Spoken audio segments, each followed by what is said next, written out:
off as I'm pissed off. My mom's like discussing with my dad whether to go to Brownsville or Mexico. And I'm just like, can y'all decide already? Like, I don't want to hear y'all argue anymore. So my mom's like, well, I have the last choice, and I'm going to decide that we're going to go to Mexico. So I'm like, oh, whatever. So we drove to Mexico, and my dad's like, well, we're not crossing until we have somebody that's going to be there to, like, protect us. So we're like, okay, well, my dad calls this guy, and then there's this other guy that, like, that has, like, some contacts with, like, people, you know? And I'm just like, okay. So we go to my aunt's house, and the guys are, like, meeting us up there. And we arrive at my aunt's house, and so slowly this car, like, is driving up and down. It was, like, an old, rusty car with this old guy in it or whatever. And we're like, why? What is he looking for or whatever? And so the guy's like, he talks to the guys that are, like, protecting us. And they're like, well, we want to talk to the guy, the owner of that truck. And we're like, that's my dad. So my dad gets off the car and, like, drives with that guy. He's like, he doesn't come back for, like, 30 minutes. And we're like, oh my God, like, what's going to happen? Like, what? Like, we were scared for my dad. And then, so he shows up with the old rusty car. And he's like, oh, nothing happened. They were just talking to us. And they were saying that, why were we here? And if we were a part of the Zetas, there's, like, this cartel thing in Mexico. And we're like, why would they even ask that? And, well, we didn't notice that the trucks, the plates on my dad's trucks have, like, 3 Z's. And we're like, oh, well, we didn't notice that. We really didn't care. So that happened. And everyone's like, oh, well, I guess we're fine. Like, we have those 2 guys that are protecting us. So she's like, since y'all are mad, since y'all had to come to Mexico, we'll take you to this palapa. It's like a type of slitter bomb over there in Mexico. And we're like, okay, whatever.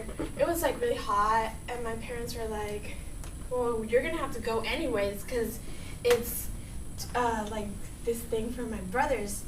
So we arrived there. The guys are, like, following us in the back. And then I'm just sitting there with, like, my pissed off face because I didn't want to be there. And it was super hot. So I was just like, whatever. I had my cousin and my other 2 cousins there. And they were like, well, we're going to go get on the side. And I was like, well, y'all could go. I don't want to go. So I'm just sitting there. And then suddenly I hear that we're looking for my cousins because, like, over there in Mexico, they usually, like, kidnap teenagers and stuff, and I'm like, oh, hopefully nothing happened to them. So my cousin comes back, and she, like, has blood all over her face, and I'm like, what happened to you? Like, what the hell? And then, so she comes back, and she's crying, and I'm like, she moved her hand, and I saw that it was, like, cut open her lip, and I was like, what happened to you? Like, what did you do? And they didn't want to say anything. She was just, like, crying. I was like, oh, gosh. So my mom grabbed this, like, T-shirt or something and put it to put pressure on her lip. And, like, we're like, okay, well, we have to go.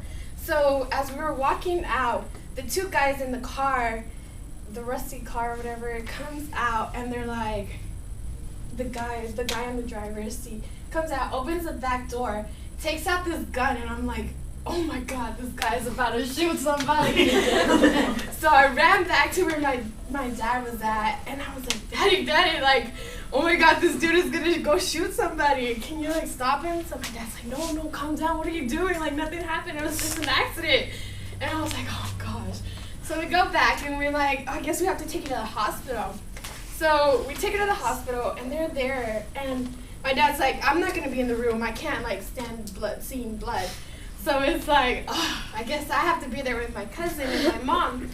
So as we go into the hospital, they didn't even check or anything, my ID, if I was even overage. They didn't really care.